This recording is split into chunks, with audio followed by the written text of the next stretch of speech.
ደግሞ አብረን ጌታ እንድናመልክ የእግዚአብሔርን ቃል እንድንካፈል እግዚአብሔር ይሄን እድል ስለሰጠን በጣም ደስ ይለኛል።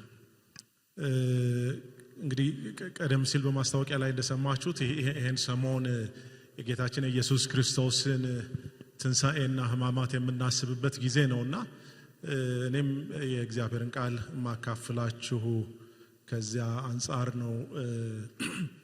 በተለይ ጌታችን ኢየሱስ ክርስቶስ በተለምዶ በአማርኛ ምን እንደሚባል አላውቅም፣ በእንግሊዝኛ ፓም ሰንዴይ ስም የለውም ማለት በአማርኛ የለውም።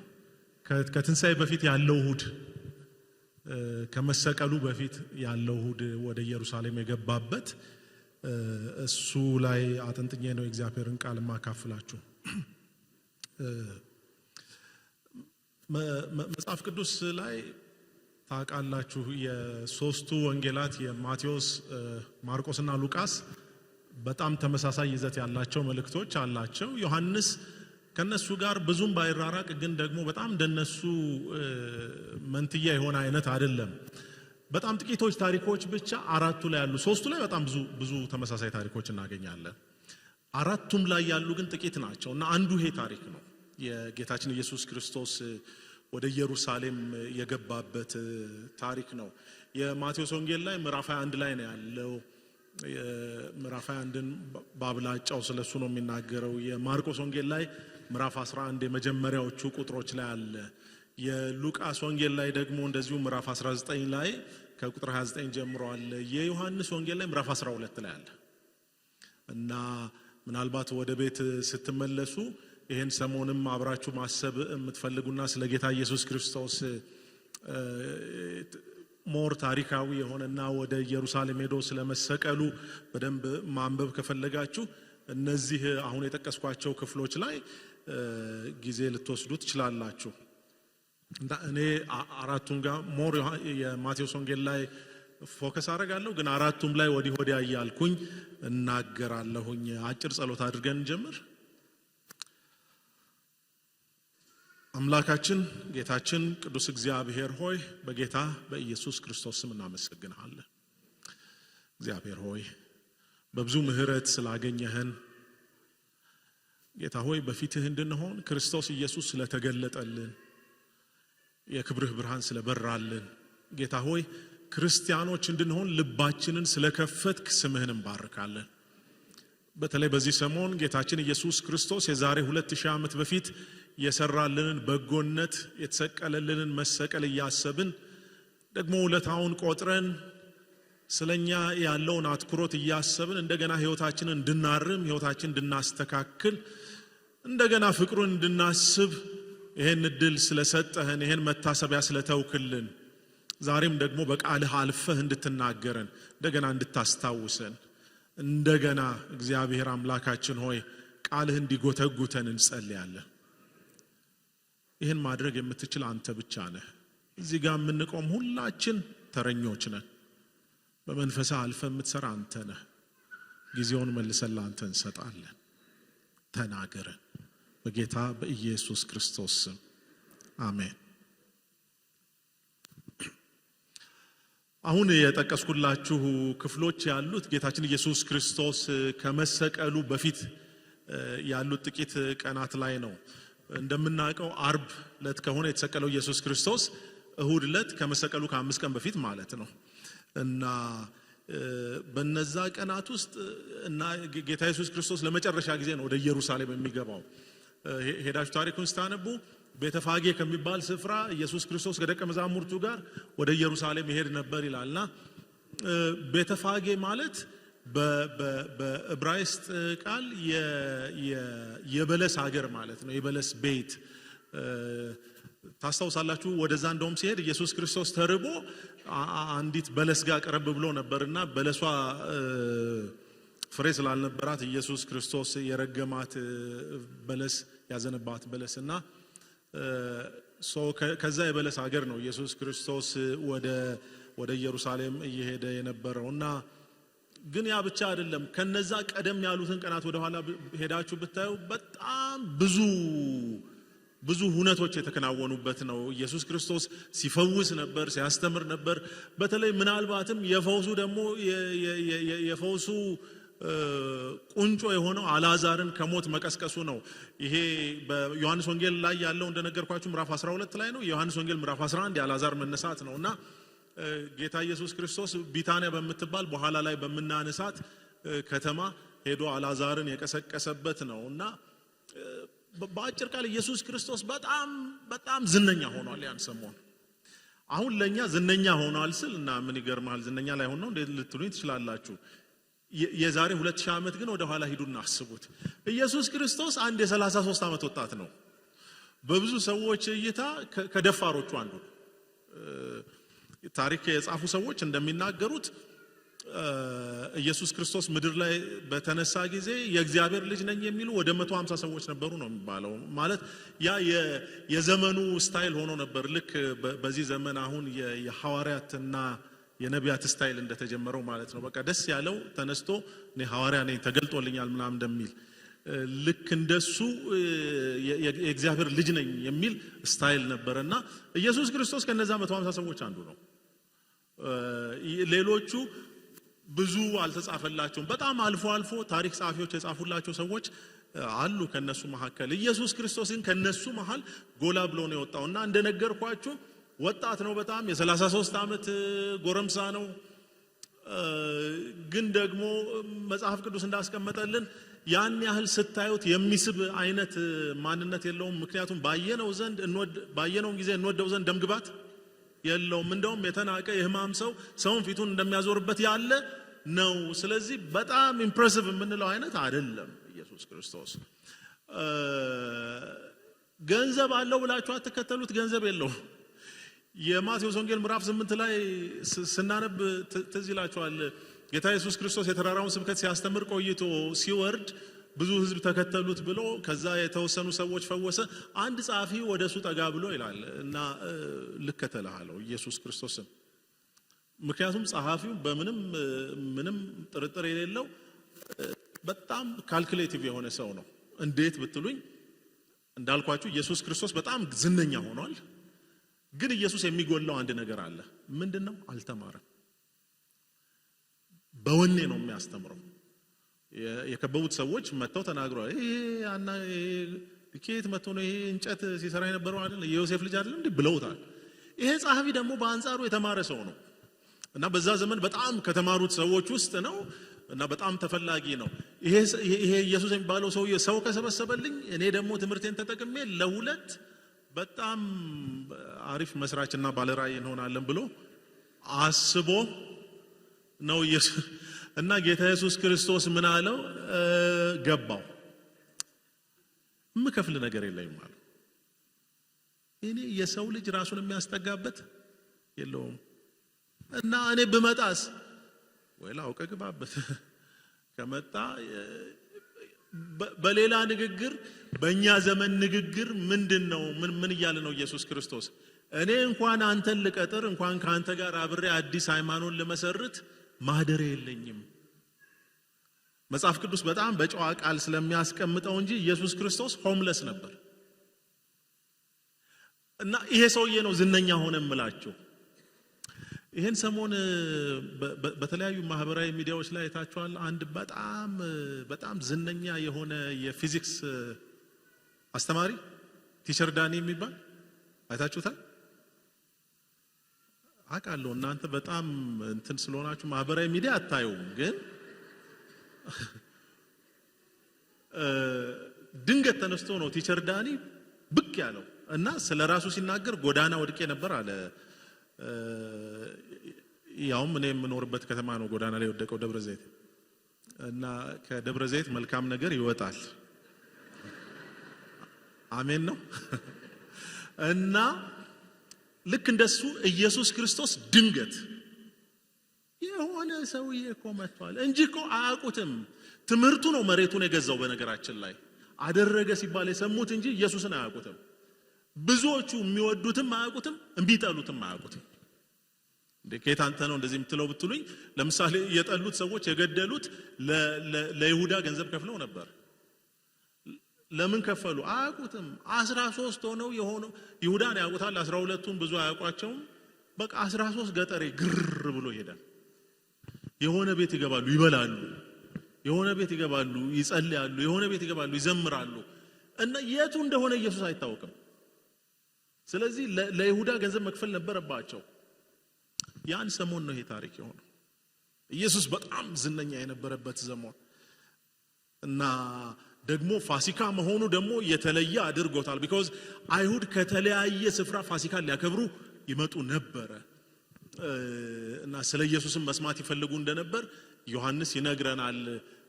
የአላዛርን መነሳት አይተው አላዛርንም ማየት ይፈልጉ ነበር፣ ደግሞ አላዛርን ያስነሳውን ኢየሱስን ማየት ይፈልጉ ነበር እነዚህ ሰዎችና ብዙ ተአምር ያደረገ ነው ያለው።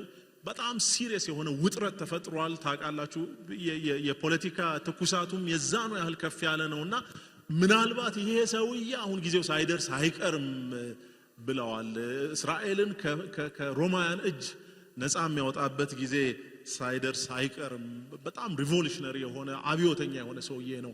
ከዚህ በፊት ያሉት አስተማሪዎች ባላስለመዱት መንገድ ነው እያስተማረ ያለውና ሰው ተሰብስበዋል። በዛ መሃል ነው ኢየሱስ ክርስቶስ የመጣው። ሰው ተሰብስበዋል እና ስታነቡ የማቴዎስ ወንጌል ላይ ስታነቡ እንደዚህ ይላል። ቁጥር ምዕራፍ 21 ቁጥር 1 ጀምሮ ወደ ኢየሩሳሌም ቀርበው ወደ ደብረ ዘይት ወደ ቤተፋጌ ሲደርሱ ያን ጊዜ ኢየሱስ ከደቀ መዛሙርቱ 2 ላከ፣ እንዲህም አላቸው በፊታችሁ ወዳለችው መንደር ሂዱ። በዚያን ጊዜም የታሰረች አህያ ውርንጫም ከሷ ጋር ታገኛላችሁ፣ ፈታችሁ አምጡልኝ። ማንም አንዳች ቢላችሁ ለጌታ ያስፈልጉታል በሉ፣ ወዲያውም ይሰዳቸዋል። ለጽዮን ልጅ እነሆ ንጉሥሽ የዋህ ሆኖ በአህያ ላይና በአህያይቱ ግልገል በውርንጫይቱ ላይ ተቀምጦ ወደ አንቺ ይመጣል በሏት ተብሎ በነቢዩ የተነገረው ይፈጸም ዘንድ ይሄ ሆነ። ደቀ መዛሙርቱም ሄደው ኢየሱስ እንዳዘዛቸው አደረጉ። አህያይቱና ውርንጫዋንም አመጡለት፣ ልብሳቸውንም በእነርሱ ላይ ጫኑ፣ ተቀመጠባቸውም። ከዛ በኋላ ሕዝቡም ሁሉ ልብሳቸውን ያመጡ ነበር እና ከዛ እሱ ካመጡ ልብሳቸውን ካመጡ በኋላ ይጠይቃሉ ይሄ ሰውዬ ማን ነው የሚል። ወደ ታች ዝቅ ብላችሁ ታነቡ ማን ነው ይሄ ሰውዬ? ምክንያቱም ከተማው በሙሉ ተናወጠ ነው የሚለው። ኢየሱስ ክርስቶስ ሲመጣ ከተማው በሙሉ ተናወጠ እና ያልተለመደ ነገር ነው። በነገራችን ላይ ኢየሱስ ክርስቶስ ራሱ ያደረገው ነገር ያልተለመደ ነው። ትምህርቱ ብቻ አልነበረም። አገን ወደዛ ዘመን ልውሰዳችሁ። ኢየሱስ ክርስቶስ ደቀ መዛሙርት አሉት። ከደቀ መዛሙርቱ 2ቱን ወደ ከተማ ላካቸው ይላል። ወደ ኢየሩሳሌም ነው ላካቸው። ኢየሩሳሌም ሂዱና እዚህ ቦታ ላይ ስትደርሱ አህያ ታገኛላችሁ ከውርንጭላዋ ጋር እና ምን እናርግ? ፍቱና አንቱ። የማን ነው? ለምንድን ነው የሚፈታው? ይሄ ምን ማለት እንደሆነ ልንገራችሁ። ለምሳሌ በእኛ ዘመን ላርግላችሁ። በእንትን ከዚህ ከቦሌ ከእንትን አለፍ እንዳላችሁ የኤርፖርቱን መግቢያ እንዳለፋችሁ በሚቀጥለው መብራቱ ላይ ጥፍትሉና አንድ ቃለ ሕይወት የሚባል ታገኛላችሁ። ከዛስ ግቢ ውስጥ ግቡና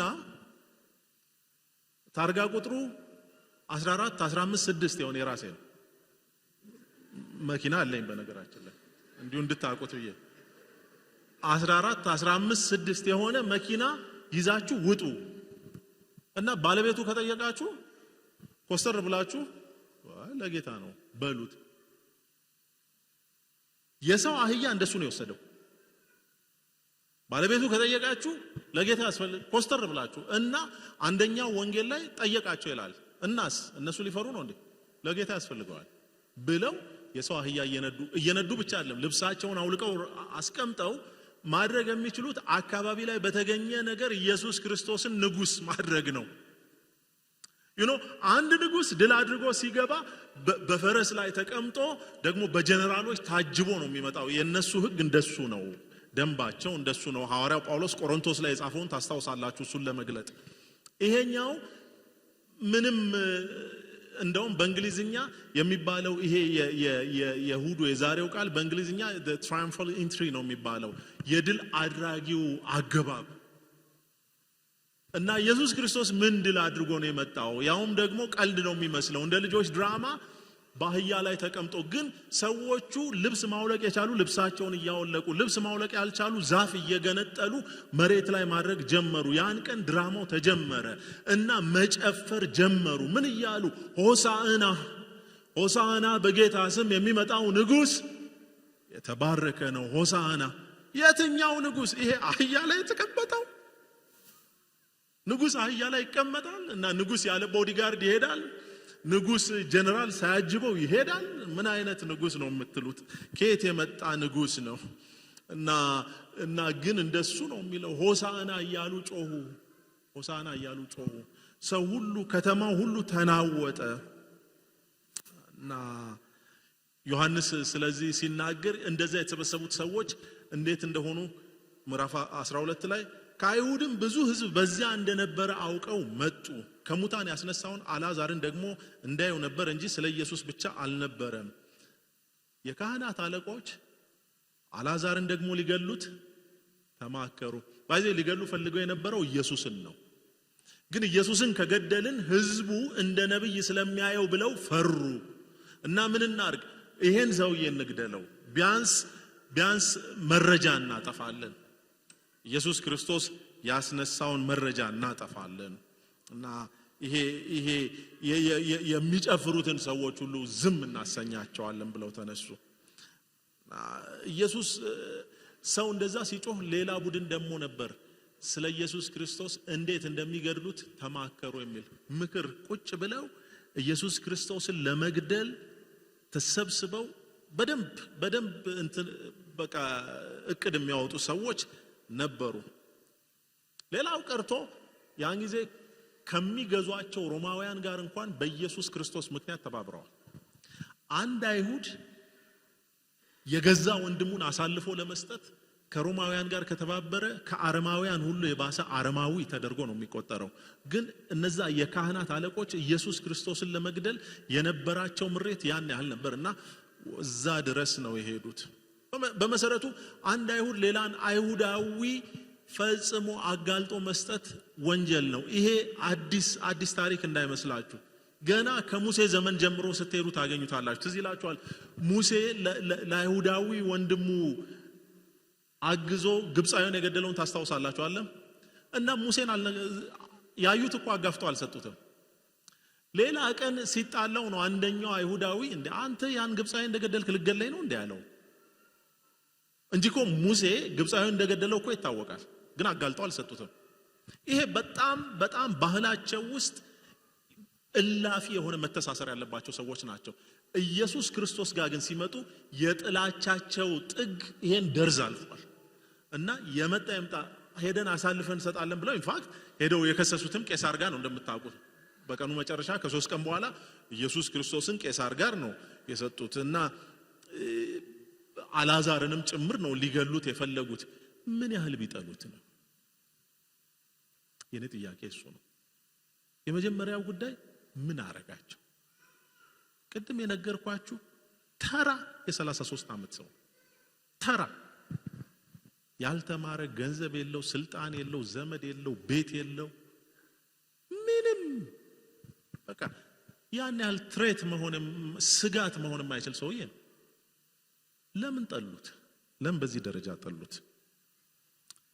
እና ጌታ ኢየሱስ ክርስቶስ ሲመጣ የሚገርመው እሱም እንዳለው ግን ሌሎች ሰዎች ደግሞ በጣም ፍቅራቸውን ገለጡለት። የፍቅራቸው ጥግ ልብሳቸውን እስከ ማውለቅ ያደርስ ነበርና ልብሳቸውን ሳይቀር አውልቀው ነው የጮሁት ለኢየሱስ ክርስቶስ።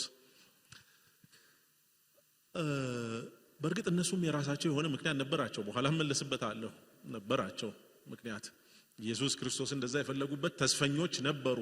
እነሱ ደግሞ በአንጻሩ ሮማውያን አንገሽግሸዋቸዋልና ይሄ ሰውዬ በዚህ አይነት ከቀጠለ፣ ምክንያቱም ተደፍረው የማያውቁትን ነገሮች ደፍሮ ያውቃል ኢየሱስ ክርስቶስ። ለምሳሌ ስለ ቀረጥ፣ ስለ ግብር በአደባባይ አይነሳም። ኢየሱስ ክርስቶስ ግን ቆሞ ስለ ግብር አስተምሯል። ይፈልጉትም አይፈልጉትም። ደግሞ ግፍ ሲያይ ኢየሱስ ክርስቶስ ተነስቶ ይጮሃል። እሱ ብቻ አይደለም፣ ወደ ቤተ መቅደስ ሲገባ የተበላሸውን ቤተ መቅደስ ጅራፍ ይዞ ነው ለማጽዳት የሞከረው። ባይዘዌ የቤተ መቅደሱ ስታፍ እኮ አይደለም ኢየሱስ ክርስቶስ። በሰው ንግግር አሁን እኔ እዚህ ተጋባዥ ሆኜ ነው የመጣሁት እና ነገ መጥቼ ይሄን ግቢ እንደፈለኩ ባመሰቃቀለው መሐንዲስ ይዤ መጥቼ በዚህ በኩል እንትን ያኛውን አስፈርሰው ይሄ እንትን ዋጋ እብደት ነው። ኢየሱስ ክርስቶስ እንደሱ ነው ያደረገው። ወደ ቤተ መቅደስ ገብቶ ያውም ጅራፍ ይዞ የሚሸጡት ሰዎች እኮ ግብር ያስገባሉ፣ ለቤተ መቅደሱ ቀረጥ ይከፍላሉ። ግብሩን ጉዳዩ አልነበረም። እየገለበጠ በጎችንና እርግቦችን ፈቶ እየለቀቀ ምን ነው ሲባል አበዛችሁት። ቤቴ ጸሎት ቤት እንጂ እርግብ መሸጫ ይሆናል ተብሎ አልተጻፈም። አበዛችሁት እና ተስፋ አረጉ። ይሄ ሰውዬ ልክ ነው፣ የምንጠብቀው ንጉስ እሱ ነው አሉ። ግን ጥላቻውም ያን ያህል ስለነበረ ጌታ ኢየሱስ ክርስቶስ በጣም ሊገሉት ይፈልጉ ስለነበር ጥቂት ቆይቶ ወደ የመጣው ከቤተፋጌ ነው። ከዛ ወደ ቢታንያ ሄዶ በዛ አደረ ይላል። ቢታንያ ሌላ ከተማ ነች፣ እዛው አካባቢ አለች። ቢታንያ ማለት ደግሞ የድሆች ቤት ማለት ነው፣ የድሆች መንደር ማለት ነው። ይቅርታ ቢታንያዎች እኔ አይደለሁም የተረጎምኩት፣ ትርጉሙ ራሱ ነው። እና በመሰረቱ ያ አካባቢ የሚታወቀው በጣም ምስኪን የሆኑ ሰዎች ይኖሩበት የነበረ ነው። የሚገርመው ኢየሱስ ክርስቶስ ያዘወትረው የነበረ ሰፈር ነው። ታውቃላችሁ፣ አንዱ ምድር ላይ በነበረ ጊዜ ዘመዶቹ የነበሩት ጓደኞቹ የነበሩት በቢታንያ የሚኖሩት እና ላዛር ነበሩ እና እነሱ ቤት ቤተኛ ነበር። ታውቃላችሁ ጌታ ኢየሱስ ክርስቶስ እና ድሆች ጋር ተጠግቶ መኖር የሚችል ጌታ ነበር። በመሰረቱ ሰዎች አላወቁትም ያን ጊዜ። እውነት ነው፣ ድሃ ነው፣ ፍጹም ሰው ነው። ግን ይሄ ድሆች ሰፈር የሚኖረው ጌታ የነገስታት ንጉስ የሆነ የጌቶች ጌታ፣ ሁሉን የሰራ ሁሉን ባደረገበት የተባለለት ኢየሱስ ነው። እሱ ድሆች ሰፈር ይገኝ ነበር። አይገርምም? ልክ ዛሬ ድሆች ሀገር እንደሚገኘው በሰው ንግግር እኮ ኢየሱስ ክርስቶስ ኢትዮጵያ መገኘት የለበትም። ምን ያደርጋል እዚህ መጥቶ 120 ሚሊዮን ድሃ የተሰበሰበበት ሀገር? ግን ኢየሱስ ከድሮም ነው። መጽሐፍ ቅዱስን ስናነብ በእግዚአብሔር ልብ ውስጥ የተለየ ስፍራ ካላቸው ሰዎች ውስጥ አንዱ ድሆች ናቸው። ታውቃላችሁ፣ ድሃ አደጎች፣ መበለቶች፣ ወላጆች የሌላቸው ልጆች እና ባላቸው የሞተባቸው ሴቶች በእግዚአብሔር ልብ ውስጥ እና መጻተኞች የሚባሉ የሰው ሀገር ሰዎች፣ መበለቶች ባላቸው የሞተባቸው ናቸው። እነዚህ አራቱን እግዚአብሔር በጣም በጣም በልዩ እይታ ነው የሚያያቸውና ጌታ ኢየሱስ ክርስቶስም ደሱ ነበርና አይገርማችሁም? ሊሞት ጥቂት ቀን ቀርቶት ቢታንያ ሄዶ አደረ። ምናልባት እና ላዛር ቤት አድሮ አላቅም አይልም መጽሐፍ ቅዱስ አይልም። ስለዚህ ከዚህ በላይ እኔም አልሄድም። ግን ሄዶ እዛ አደረና በነጋታው ተመልሶ መጣ ጌታ ኢየሱስ ክርስቶስ። ስለዚህ ቀን ግን የሚገርመው እቺ ቀን እንዴት በጣም ወሳኝ ቀን እንደሆነች ማወቅ ከፈለጋችሁ ብሉይ ኪዳን ላይ በጣም ብዙ ትንቢት ተነግሮላታል። ስፔሲፊካሊ ኢየሱስ ክርስቶስ ወደ ኢየሩሳሌም የገባባት ቀን። ለምሳሌ አንደኛው ዘካርያስ የተናገረው ነው። ዘካርያስ ምዕራፍ 9 ቁጥር 9 ላይ እንደዚህ ይላል፣ አንቺ የጽዮን ልጅ ሆይ እጅግ ደስ ይበልሽ፣ አንቺ የኢየሩሳሌም ልጅ ሆይ እልል በይ፣ እነሆ ንጉሥሽ ጻድቅና አዳኝ ነው፣ ትሁትም ሆኖ በአህያይቱም ግልገል በውርንጫይቱ ላይ ተቀምጦ ወደ አንቺ ይመጣል ብሎ ዘካርያስ ከ600 ዓመታት ኢንፋክት ከ700 ዓመታት በፊት የተናገረው ቃል ነው የተፈጸመው። ይሄ ቃል በእግዚአብሔር አጀንዳ ውስጥ በጣም ይሄ ቀን በጣም ስፔሲፊክ ቀን ነው። በዘላለማዊ አጀንዳ ውስጥ ያለ ቀን ነው። ሌሎቹም ተናግረዋል። አሁን ጊዜ ስለሌለኝ አላነብላችሁም እንጂ ለምሳሌ አንዱ ከነዚህ ውስጥ የዘመረው ዳዊት ነው። ዳዊት በመዝሙሩ ላይ ይሄንን ዘምሯል፣ ብዙ ተናግሯል። የበዓሉን መስዋዕት አቀረቡ፣ እግዚአብሔር አምላክ ነው ለኛም በራልን እያለ ዳዊት ተናግሯል። ሌሎችም ነቢያት ተናግረዋል። ይሄ ሁሉ ሲሆን የነዚህን የነቢያት ቃል እያጠኑ ያደጉ ካህናት ግን ተቃውመውታል። መንፈሳዊነት የልብ ጉዳይ እንደሆነ የሚገባን ይሄን ጊዜ ነው። በአእምሯቸው በጣም አጥንተዋል። በአእምሯቸው በጣም ያውቁታል። ብትጠይቋቸው ያውቃሉ። ይሄ ቀን ተጽፏል ብለው ይነግሯቸዋል። እንደውም ይሄ ሰውዬ እኮ ድራማ ሊሰራ ነው ስለማያምኑት እንደውም ጠቅሰው ዘካርያስ 9:9 ላይ ያለውን እየሰራው ነው እንዳይል ብለው ያውቁታል። ወደ ልባቸው ግን ዝቅ ብሎ ሊያምኑት አልቻሉ እና ጌታ ኢየሱስ ክርስቶስ ካደረበት ቢታንያ ተመለሰ። በነጋታው ተመለሰና በዓሉን ማክበር ወደ መቅደስ ገባ ይላል መጽሐፍ ቅዱስ። በጣም የሚገርመኝ እሱ ነው። ወደ መቅደስ ገባና ጌታ ኢየሱስ ክርስቶስ ማስተማር ጀመረ። ሊሞት ስንት ቀን ቀርቶታል? 3 ቀን። ይሄ ሰኞ ቀን ነው እና ምን ያደርግ ነበር? ያስተምር ነበር። ምክንያቱም ኢየሱስ ክርስቶስ የመጣው የሰዎችን አስተሳሰብ ለማቅናት ነበር እና የሰዎችን አስተሳሰብ የሚያቀናው ምን በማድረግ ነው? እውነትን በመናገር ነው። ሌላ አጀንዳ አልነበረውም። ኢየሱስ ክርስቶስ ሌላ ፕራዮሪቲም አልነበረውም። እና እንደሚጠሉት ያውቃል፣ እየዶለቱበት እንደሆነ ያውቃል፣ እየተማከሩበት እንደሆነ ያውቃል። ግን ያስተምር ነበረ። ህዝቡም እንደ አንድ ነብይ ይቀበሉት ነበር። ከዚህ የተነሳ ያ ፋሲካ እንደ ሌሎቹ ፋሲካዎች ሊሆን አልቻለም እና ኢየሱስ ክርስቶስን ለማየት ይጋፉ ነበር።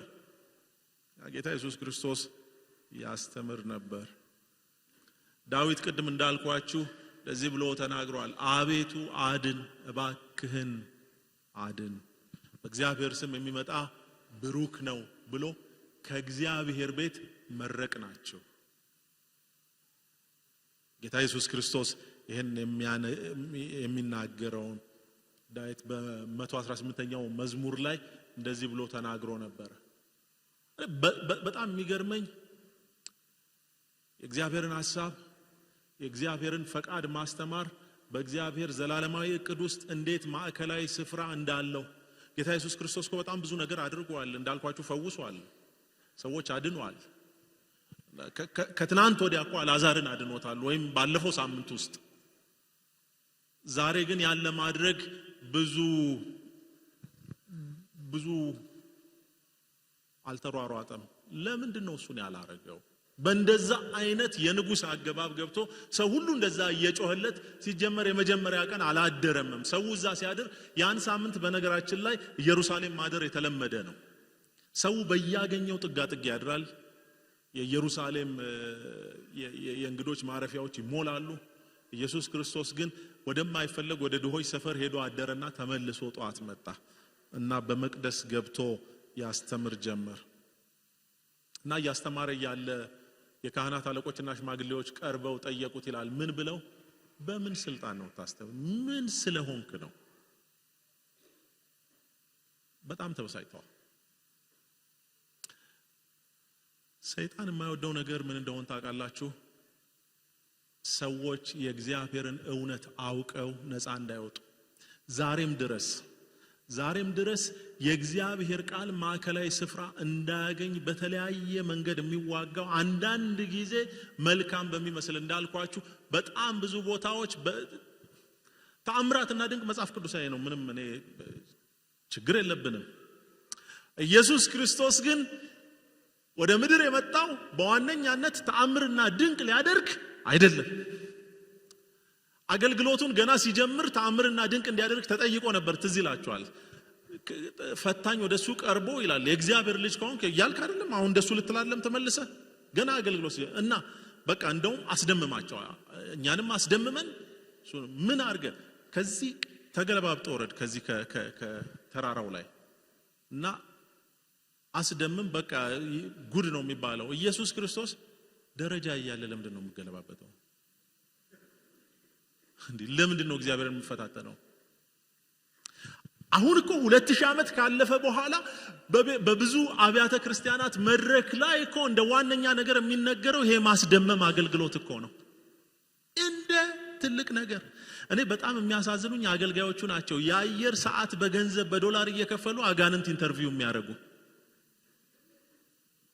እና የእግዚአብሔርን ሰው ስታይ ምን አረግ? የእግዚአብሔርን ሰው እኮ ማየት አልችልም ትንሽዬ ክንፍ አለው ይላል። አጋንንት እኮ እውነት ተናግሮ አያውቅም። አጠገቡ ቆሞ እያፈጠጠበት አላየም ሲለው ያምናል። አይገርምም? በጣም ብዙ ሰው የተበላው ከዋነኛው ነገር ይልቅ ትርፉ ላይ ተንጠልጥሎ ነው። ሰይጣን እኮ ያን ቀን ብቻ አይደለም ኢየሱስን የፈተነው ታውቃላችሁ። መስቀል ላይ ሆኖም ተመሳሳይ ጥያቄ መጥቶ ነበር። ትዝ ይላችኋል። ከኢየሱስ ክርስቶስ ጎን ሁለት ሰዎች ወንበዴዎች ይላል እና አንደኛው ኢየሱስ ክርስቶስን ጠየቀው። በጣም እሱ ሰውዬ በጣም ነው የሚገርመኝ። ኢንፋክት ሁለቱም ይገርማሉ። የመጀመሪያው ግን አስቡት፣ መስቀል ምንድነው ሚስማር ተቸንክሯል፣ እንደዚህ ተለጥጧል። ሰው ትንፋሹን ሰብስቦ ይቀልዳል። አንተ እግዚአብሔር ልጅ ነህ አላሉ እንደምን እስቲ አንተም ዝለልኛንም አዘልለን መስቀል ላይ ሆነ ትፎግራለህ። ኢየሱስ ክርስቶስ እንኳን አልመለሰለት። እቺን ጥያቄ ከ3 ዓመት ተኩል በፊት ተጠይቋታል። ሌላኛው በጣም የሚገርመኝ አንዳንዱ ሰው ደግሞ እንዴት ነው ባለቀ ሰዓትም ይባነናል። መስቀል ላይ ሆኖ ለዛኛው መለሰለት። ምን ብለው? አንተ እግዚአብሔርን አትፈራም? ይሄ ሰውዬ እግዚአብሔር ልጅ ይሁን አይሁን ሌላ ጉዳይ ነው፣ ግን እንደኔና እንዳንተ ወንጀለኛ አይደለም። ቢያንስ መሰቀል አይገባው እና አሁንም ትቀልዳለህ አለና ጌታ ሲረዳው ወደ ኢየሱስ ዞሮ ጌታ ሆይ በመንግስት ስትመጣ ታስበኛለህ ብሎ ጸለየ። ኢየሱስ ክርስቶስ ትንፋሹን ሰብስቦ የመጨረሻ ትንፋሹን ዛሬ በገነት ከኔ ጋር ትሆናለህ። ለምን መለሰለት? የመጣበት አጀንዳ እሱ ነው። የመጣው ሊያስደምም አይደለም። የመጣው ከሲኦል ወደ ገነት ሊያሻግር ነው። እና ደግሞ ይሄ ጌታ ብቻ ነው።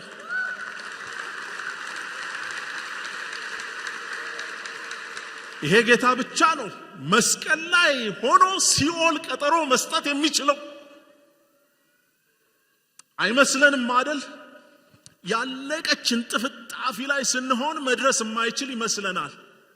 በሰውኛ ያልቃል፣ በሰውኛ ይዘጋል፣ በሰውኛ ይደመደማል። እና ኢየሱስ ክርስቶስ ግን ድንገት ቃል ያወጣል። ምን የሚል? በኋላ እንገናኝ። ምክንያቱም የመጣው ለዚህ ነው። የመጣው ሰዎችን ሊያድን እንጂ ሰዎችን ሊያስደምም አይደለም። አውቃለሁ ቃልዮት በሱ እንደማትወሰዱ አውቃለሁ። ግን እንዳውል እንዳይልባችሁ የማስደመም አገልግሎት የዘመናችንን ቤተክርስቲያን ያከሰረ። እኔ ሁለት ጥያቄዎች አሉ። የመጀመሪያው ጉዳይ ሪሊ ከጌታ ነው ወይ የሚል ጥያቄ አለኝ። አንዳንዱ ምልህ በየቀኑ የሰው ስም መጥራት፣ በየቀኑ የሰው ስልክ ቁጥር መጥራት ከጌታ አይመስለኝም። ምልህ ስማችን አልጠፋብን። ለምን እዚህ መጥቶ ገለታም ትባላለህ? አውቀዋለሁ ስሜ። የሚገርመው ስንወራጭ ነው። አሁን እኔ እግዚአብሔር ሰው ስነ ስርዓት ደግሞ ስልክ ቁጥር ገና 0911 ሲል የነህ አረ ስልክ ቁጥርሽንም ብዙ ሰው ያውቀዋል። አንቺም ታውቂዋለሽ፣ ስማችንንም እናውቀዋለን። ኢየሱስ ክርስቶስ ስም ለመጥራት መሞት አይመጥነው። ኢየሱስ ክርስቶስ እኔን ባለጠጋ ለማድረግ መሞት አይመጥነው። ኢየሱስ ክርስቶስ ምድር ላይ ተጀምሮ ምድር ላይ የሚያልቅ ሥራ ለመስራት መምጣት አይመጥነው። በምድር ላይ ለመንከባለል ብሎ ባህያ አይሄድም። ምድር ላይ ለሚቀር ጉዳይ መስቀል ላይ አይወጣም። ምድር ላይ ለሚቀር ጉዳይ ወደ ሲኦል አይወርድም። because አይመጥነውም። አይመጥነው እና ምን ያደርጋል? ኢየሱስ ክርስቶስ አይሮፕላኖች አሉ ትራንስ አትላንቲክ ምናምን ይባላል። ኢየሱስ ክርስቶስ በሙሉ ከዚህ ካለንበት ቦታ ሁሉ የሚያወጣ ትራንስ ጋላክሲ ነው። ከኛ መገኘት ከኛ ችሎታ በላይ መገኘቱ ወዳለበት ዘላለም ጥያቄ ወደ ሌለበት ድረስልኝ ተብሎ የሚጸለይበት ስፍራ ወዳልሆነበት because በጉ ብርሃኗ የሆነባት እና ኢየሱስ ክርስቶስ ያስተምር ነበር። ምንድነው የሚያስተምራቸው? ባይዘው የሚያስተምረው ነገር እኮ የሰው ልጅ አልፎ ይሰጣል እያለ ነው የሚያስተምረው። ይሄ ትምህርት በጣም ያማል። ትምህርት ደስ የሚለው ከፍታ ነው ምናምን አሁን እንደምናረገው ገና ሲጀመር አሁን በጣም የተለመደ አቴንሽን ለመያዝ እስቲ ቢዝነስ ያላችሁ ነው ቢዝነሳችሁ ይባረካል አይባረክ። ባይዘው ይሄ ቢዝነስ እንባርክላችሁና የሚል ጋር እንዳትሄዱ። እንዲህ አይነት መተት የለም። እግዚአብሔር ቢዝነስ ይባርካል። አዎ ፕሪንሲፕል አለው። ምን አይነት? በትጋት ወጥረህ ትሰራለህ፣ ኳሊቲ ዕቃ ታቀርባለህ፣ ትርፍ ትመጥናለህ፣ ይባረካል። እሱን ከፈለጋችሁ በግል እንማከራለን። እዚህ ጋር ግን አይሆንም። ይሄ የቢዝነስም መባረኪያ የሆነ ነገር ማድረጊያ መድረክ አይደለም። የምን መባረኪያ ነው? የህይወት ከሞት ወደ ህይወት የመምጫ እንደሱ ነው። እና ኢየሱስ ክርስቶስ ምን ያደርግ ነበር? መቅደስ ገብቶ የሰው ልጅ አልፎ ሊሰጥ እንደሆነ ይነግራቸው ነበር። አይገርም? ይሄንን ሲነግራቸው ትዝ ይላችኋል? በማቴዎስ ወንጌል ምዕራፍ 16 ላይ ጴጥሮስ ደቀ መዛሙርቱን ሰዎች የሰው ልጅ ማን ይሉታል ብሎ ጠይቆ ትዝ ይላችኋል ታሪኩ። እና ሲያይ መንገድ ስተዋል። ለዛ ነው እሱን ጥያቄ ጠይቀው። አሁን ወደዛ ውስጥ አልገባም። ጴጥሮስ የሰው ልጅ አልፎ ሊሰጥ በሶስተኛው ቀን ሊሰቀል ከዛ ሊነሳ እንደሚገባው ነገራቸው ሲል ኢሚዲየትሊ ከሱ በፊት ለጴጥሮስ አንተ ጴጥሮስ ነህ፣ በዚህ አለት ላይ ቤተክርስቲያኔን እሰራለሁ ብሎት ነበር። በጣም የምታስቀኝ ክፍል አለች እዛ ጋር። ጴጥሮስ ኢየሱስን ወደ ራሱ ጠርቶ ነው የሚለው። ምን ማለት ነው? አንዴ ላናግርህ ብሎት ከሰው መሃል ኢየሱስን አንድ ጊዜ ላናግርህ እና ይኸውልህ ይሄ ሰቀላለሁ ምናምን ታቆማለህ። ይሄ ከፍታ ነው፣ ላንተ አንድ ነው፣ ለኔ አንድ ነው። አሁን በቃ ይሄ ሰቀላለሁ ምናምን ወጋው ብሎት ኢየሱስን ከዛ ኢየሱስ ራሱ መልሶ ወጋው። አንተ የሰይጣንን እንጂ የሰውን አታስብም። እኔ አልፌ ካልተሰጠው እንዴት ነው ከፍታ የሚሆነው? የሚገርመው የዛሬ 2000 ዓመት ለጴጥሮስ የተወጋለትን እኛ ነቅለን ይዘነዋል። ኢየሱስ ክርስቶስ ግን ወደ መቅደስ ገባና ያስተምር ነበር። ሁሉን ነገር ይነግራቸው ነው። እሱ ሲያስተምር የተከተሉት ሰዎች ደግሞ ሊያነግሱት ፈለጉ ይላል መጽሐፍ ቅዱስ። ሊያነግሱት ፈለጉ። ከዚህ የተነሳ ሰዎቹ ኢየሱስ ያደረገውን ምልክት ባዩ ጊዜ ይህ በእውነት ወደ ዓለም የሚመጣው ነብይ ነው አሉ። በዚህ ምክንያት ኢየሱስ ያነግሱት ዘንድ ሊመጡና ሊነጥቁት እንዳላቸው አውቆ ደግሞ ወደ ተራራ ብቻውን ፈቀቅ አለ። ይሄ ባይዘው ሰው እንደሱ ነው።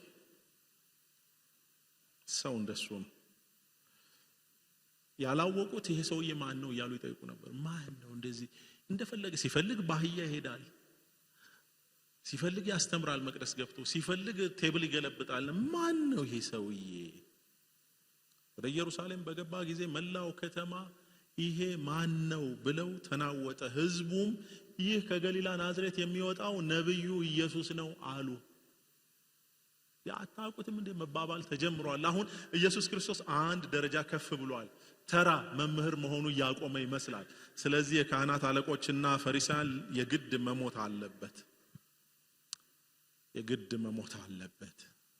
ኢየሱስ ክርስቶስ ደግሞ በመጨረሻዋ ደቂቃ በጣም ኢንፈሲስ ሰጥቶ የሚናገረውን ነገር ልንገራችሁ። አንደኛው ጉዳይ የእግዚአብሔር ቤት የጸሎት ቤት ነው። 4 ነጥብ።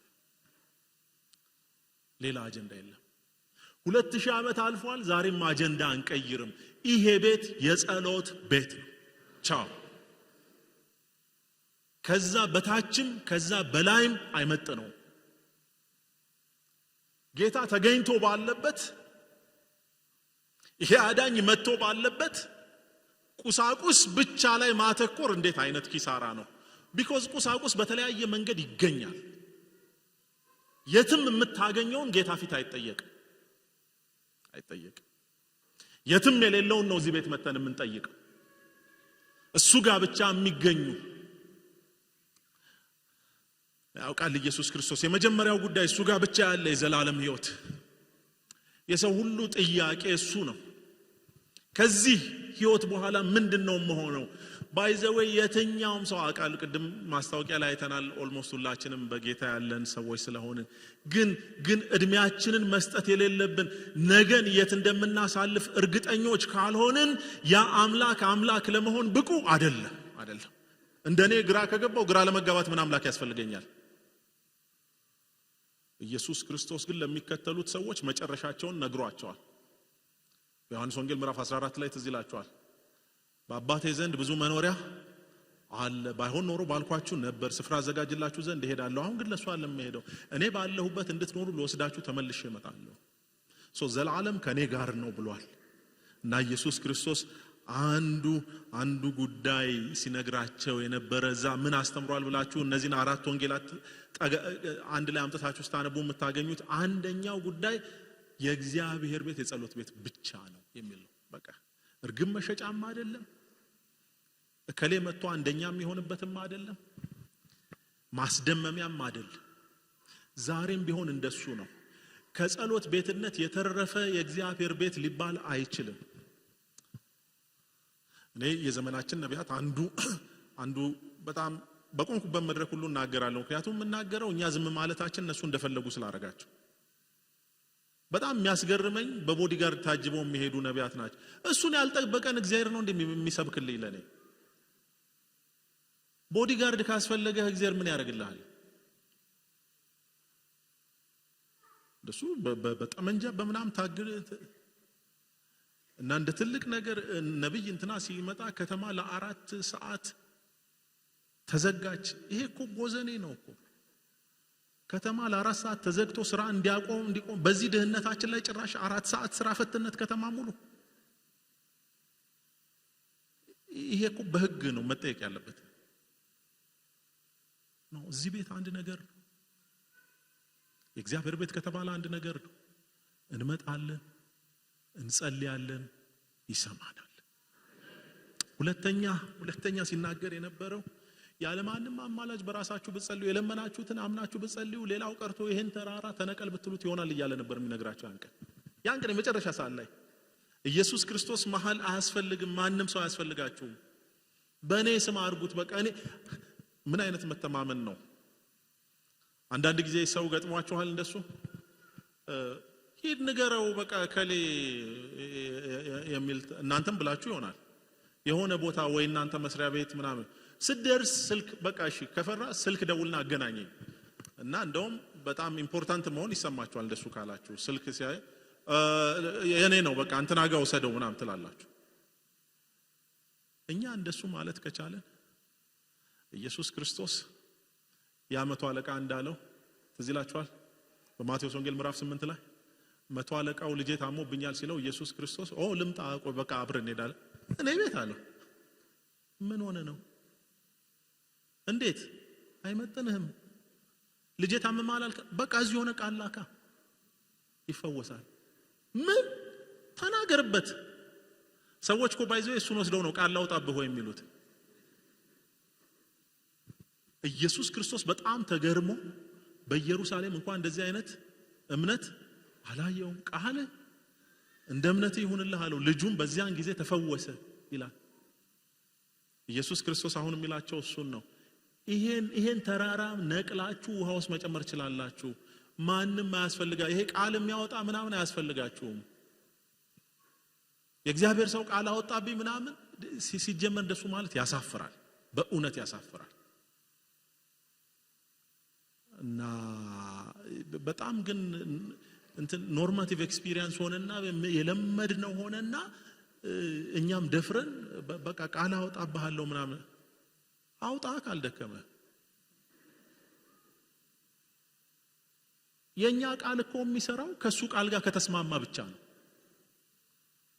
የኛ ቃል እኮ ምንም ነው። ቢኮዝ ምንም ነን፣ ምህረት የበዛልን ኃጢአተኞች ነን። ስፍራችንን ማወቅ አለብን። ተራ ህዝቦች ነን። እንደውም የሚገርመው እሱ ነው። ተራ መሆናችንን ከሱ ጋር መጣበቃችን ስለቀየረልን እኮ ነው። እና ኢየሱስ ክርስቶስ ማንም አማላጅ አያስፈልጋችሁም አላቸው።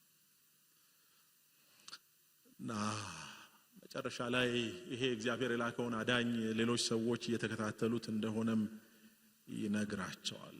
ትዝ ይላቸዋል። በምን ስልጣን ነው የምታስተምረው ሲሉት ኢየሱስ እነሱ የሚያውቁት ይሄ ጎዳና ላይ ዝም ብሎ የሚዞረውን ኢየሱስ ነውና ያልጠበቁት መልስ መለሰላቸው።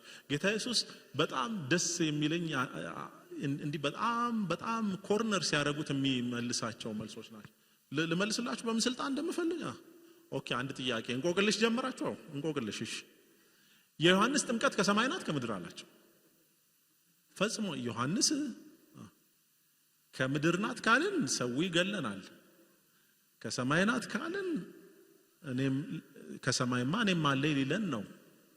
ቢኮዝ ዮሐንስም ልክ እንደሱ የቤተ ክህነት እንትን ስልጣን የለውም እና አያናቅም። አይ በቃ እሱን እስክታውቁ ድረስ እኔም እያስተማርኩ ቆያችኋለሁ፣ ሂዱና አውቃችሁ ተመለሱ። እና በጣም የሚገርመው ይሄ ሁሉ ካለቀ በኋላ አንድ ነገር ሆነ።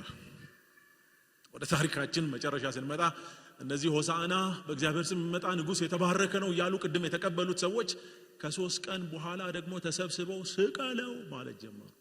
ሐሳብ ቀየሩ። ምን ስቀለው? እንደውም በርባንን ፍታልን፣ በርባን ይሻለናል። ምን እያላችሁ ነው? ስቀለው። ለምን እንደሱ አረጉ? የኔ ጥያቄ ነው። ትናንትና የዘመሩለት፣ ትናንት ልብሳቸውን አውልቀው የጨፈሩለት፣ ትናንት ዘንባባ ዘንጥፈው መሬት ላይ ያረጉለት ሰውዬ እንዴት ስቀለው አሉ? ምክንያቱ አንድ ነው። የነሱ የጠበቁት ኢየሱስ ይሄኛው አይደለም። እነሱ የጠበቁት ኢየሱስ ሄዶ ቄሳርን ፊት ለፊት የሚጋፈጥ ነው። ኢየሱስ ደግሞ ለምድራዊ ጉዳይ አልመጣ። ክርስትና ብዙ ጊዜ አጉል የሚሆንብን እሱን ነው። የምድርና የላይኛው ይወሳሰባል። ግን መርህ አለው። ክርስትና መርህ አለው። ምን የሚል መርህ? የሰማዩ ጉዳይ ሲፈታ የምድሩ ስፍራውን ይይዛል። ጌታ ኢየሱስ ክርስቶስ እነሱ የጠበቁት የጦር መሪ ነው። እርግጠኞች ሆነ። እንደውም አንዳንዶቹ ጠጋ ብለው ጠይቀውታል። ምን ብለው? በግራና በቀኝ እንሁን፣ ያው አሁን እየተጠጋን ነውና እኔን በዚህኛው ከሌን በዛኛው ታስቀምጥልናል ብለውታል። እናስ ስቀለው። እንደሱማ ከሆነ እንዴ እንደውም በቀደም ያስጨፈረን ሳናቅ ነው፣ ስቀለው። አላወቁትም። አይገርምም? ኢየሱስን አላወቁትም። ዛሬ ብዙ ሰዎች እንዳላወቁት፣ አንዳንዶቹ ቤተክርስቲያን ውስጥ ሆነው እንዳላወቁት፣ ብዙ ሰዎች ቤተክርስቲያን ውስጥ ሆነው ጌታ የመጣው የነሱ የግል ተላላኪ ሊሆን ይመስላቸዋል። ይቅርታ ከባድ ቃል ከተጠቀምኩ፣ ግን በቃ ፋክቱ እሱ። ጌታ የመጣው ለሱ አለ። ቅድም እንደነገርኳችሁ ነው። ምድር ላይ ለሚቀር ጉዳይ አይመጣም። ዘላለማዊ ነው አጀንዳው። የህይወት ጉዳይ ነው አጀንዳው። እግረ መንገዱን እኮ ብዙ ነገር አድርጎልን ይፈውሳል። አዎ ይፈውሳል። የሞተ ያስነሳል፣ ያስነሳል። ግን አንድ ጉዳይ አለ። የተነሳው ሰው እየመልሶ ይሞታል። ባለጠጋ ያደርጋል። ገንዘብን ኪስን ይባርካል፣ ይባርካል። የሁሉን ሰው ይባርካል? አይባርክም። እና የቀረው እንዴት ይሁን? በቃ ይልመደዋ። አንዳንዱ ይሆንለታል፣ አንዳንዱ አይሆንለትም። ይሄ ከክርስትናችን ጋር የሚገናኝ ጉዳይ አይደለም። አንዳንዱ ሰው በእውቀት ነገር የሚገባው ሆኖ ይሰራል። አንዳንዱ ደግሞ ብታስተምረው አይገባውም። በቃ እና ምን ይሁን? በቃ ይኑራ እንደተሰጠው። ቢኮዝ የመጣው ገንዘብ ሊሰጥ አይደለም፣ እግረ መንገዱን ያደርጋል እንጂ። የመጣው ሁሌ በሽታ ሊፈውስ አይደለም፣ ይፈውሳል እንጂ። እና የመጣው ምን ሊያደርግ ነው? የመጣው ከሞት ወደ ህይወት ሊያሻግር ነው። ለኢየሩሳሌም ያለቀሰላት ይሄ ስላልገባት ነው። ለመዳንሽ የሆነልሽን አላወቅሽምና አላት። አልገባትም። ኢየሱስ ጌታ ኢየሱስ ክርስቶስን ብትጠይቁት አንድ ነገር ነው። ምን ልታረግ ነው? ቆይ አንተ ስራ ፈትነ እንደ ከሰማይ ድረስ መተዚ አንዴ እየራበህ አንዴ ፀሐይ እየቀጠቀጠ ብትሉት፣ የሰው ልጅ የጠፋውን ሊፈልግና ሊያድን እንጂ ስለሌላ ስለምንም ሌላ ምንም አጀንዳ የለኝም። ምንም አጀንዳ የለኝም። ከቄሳር ጋር መዋጋት አይመጥነኝም። ለምን? ቀን ይመጣል። ባይዘው ያን ቀን እንደዛ ገባ ኢየሩሳሌም፣ እንደዛ እየጮሁለት። መጽሐፍ ቅዱስ በጣም ደስ የሚለኝ አንድ ክፍል አለ። እሱን ነግሬያችሁ ጨርሳለሁ። ምን የሚል? ኢየሱስ እኛ የምንኖረው በሁለት መምጣቶች መካከል ነው። አንደኛው በመወለዱና በሞቱ የተጠናቀቀ ነው በትንሳኤው። ሁለተኛው ግን ዳግም ምጽአቱ የምንለው ነው። ታውቃላችሁ ብዙ የሃይማኖት መስራቾች ሃይማኖት የፈለሰፉ ሰዎች ከኢየሱስ በፊትም ከኢየሱስ በኋላም ነበሩ አሁንም አሉ እኛ ሀገር እንኳን አሁን አንድ አለ ድርሻችንን አንድ ሃይማኖት መስራች ፍቅር ሲዝም አግኝተናል እና ምንድነው የሚሉት ሁሉም ተአምር አደረግን ይላሉ ሁሉም በልዩ አወላደድ ነው የተወለዱት ሲናገሩላቸው የሚከተሏቸው ሰዎች በጣም ብዙዎቹ አስተምህሯቸው ኢየሱስን ነው የሚመስለው የብዙዎቹን አንብቤ ያለው ተምር ያለው ክላስ ገብቼ በጣም ከኢየሱስ ክርስቶስ ጋር ይመሳሰላል በቃ ለሰው ጥሩሁን ባልንጀራ ቢራባብለው ምናምን ቡዳም እንደሱ ነው የሚያስተምረው ሽንቶም እንደሱ ነው የሚያስተምረው ሰው አትንካ ሲበድሉ ይቅርበል ምናምን ቡዳው እንደሱ ይላል በጥፊ ሲሉ ሌላውን ሰጥ ይላል እና ብዙዎቹ አልሞቱም ይባላሉ አንዳንዶቹ መቃብር አላቸው ግን ተነስተዋል ይባላል እኔ ባይሞቱም እኔ እውነት ለመናገር ብዙ ግድ የለኝም እሱ አጀንዳ አይደለም ያላሉት ነገር ነው ግድ የሚለኝ አንዳቸውም ተሳስተው ያላሉት አንዳቸው ተመልሼ እመጣለሁ አላሉ ተመልሶ የሚመጣ አንድ ብቻ ነው ይሄ አሁን ሲሄድ እንዳያችሁት ደግሞ ይመለሳል ልክ እንደ ትራያምፋል ኢንትሪ ደግሞ ኢየሱስ ክርስቶስ አንድ ቀን ወደዚህ ምድር ትራያምፋሊ ይመጣል ያን ቀን እነ ቄሳር በፊቱ አይቆሙም መጽሐፍ እንደዚህ ይላል አይን ሁሉ የወጉትም ሁሉ ያዩታል ከዛስ በጭኖቹ ላይ የጌታዎች ሁሉ ጌታ የነገስታት ሁሉ ንጉስ የሚል ተጽፎ በአምባ ላይ ፈረስ ተቀምጦ በመላእክት አለቆች ድምጽ ታጅቦ ሲሄድ ያያችሁት ጌታ እንዲሁ እንደሄደ ይመለሳል ሌላ የሚመለስ አምላክ የለም ኢየሱስ ይመጣል